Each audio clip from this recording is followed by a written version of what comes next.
السلام علیکم. وعلیکم السلام. جی میری کون بہن اور کہاں سے؟ میں سے بولٹر سے بول رہی ہوں. جی فرمائیے. کیا مجھے ایسے میرے نا ہاتھ ایسے کمتے ہیں, کیا بولتے اس کی بیماری کا نام بھی نہیں مجھے آتا. ٹھیک ہے. یہ کب سے کانپ رہے ہیں اور کتنی عمر ہے آپ کی؟ میری عمر تقریباً 65 تک ہے. اس سے اوپر 65 ہے. جی ہاں. اور وزن کتنا ہے آپ کا؟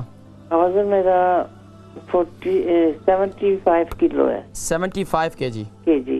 اچھا اچھا. یہ ہاتھ اور پاؤں دونوں, یہ صرف ہاتھ پاؤں تھے؟ نہیں, صرف ہاتھ, دونوں ہاتھ ہی ایسے. کوئی چیز اٹھاؤ نا ایسے زیادہ ہی ہوتے ہیں ایسے. اچھا یہ بتائیے کہ آپ نے کوئی کمزوری وغیرہ محسوس کرتی ہیں؟ نہیں میں تو نہیں کرتی, ویسے پتہ نہیں کیوں اس طرح ہوتے ہیں. پہلے تھوڑے ہوتے ابھی تھوڑے زیادہ آگے سے ہو گئے ہیں. میں انشاءاللہ ذکر کرتا ہوں. ویسے تو ایک تو عمر کا تقاضا بھی ہوتا ہے اور دوسرا یہ ایک موروثی بیماری بھی ہوتی ہے. آپ کے آباء و اجداد میں کسی کو تھی کیا؟ یہ ایک موروثی بیماری بھی ہوتی ہے, یعنی کہ آپ کے آباء و اجداد میں کسی کے ہاتھ پاؤں کانپتے تھے؟ اچھا اچھا.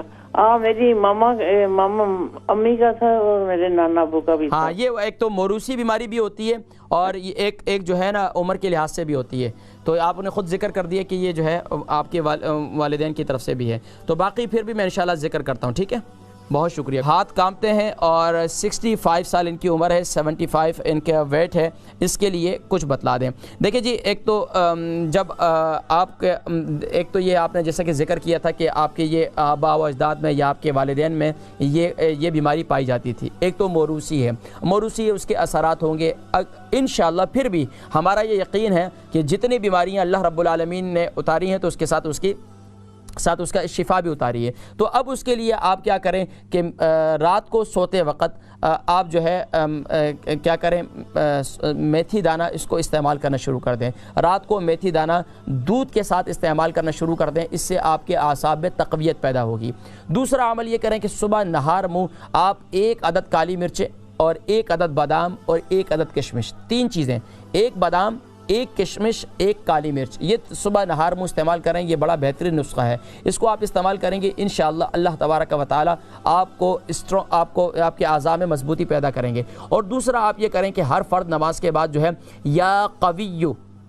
یا قوی القادر المقتدر, یہ بھی آپ پڑھ سکتے ہیں, لیکن آپ کے لیے صرف یا قوی پڑھیں تو آپ کو یاد رہے گا. اگر میں آپ کو وہ آپ کے لیے مشکل ہو جائے گا. یا قوی القادر المقتدر یہ ذرا مشکل ہے. تو آپ کیا کریں, یا قوی اول آخر درود شریف کے ساتھ 1 تسبیح پڑھیں 100 مرتبہ. اور اپنے اعضاء پر یا قوی جب پڑھیں تو تصور میں یہ لائیں کہ یا اللہ میرے اعضاء میں مضبوطی پیدا فرما تاکہ میں تیری خوب عبادت کر سکوں. تو پھر اپنے ہاتھوں پر پھونک کر پورے جسم پر پھونک دیں. اور اسی طریقے سے اپنے تیل اپنے زیتون کے تیل پر بھی دم کریں اور اسے استعمال کریں. انشاءاللہ آپ کی یہ تکلیف دور ہو جائے گی.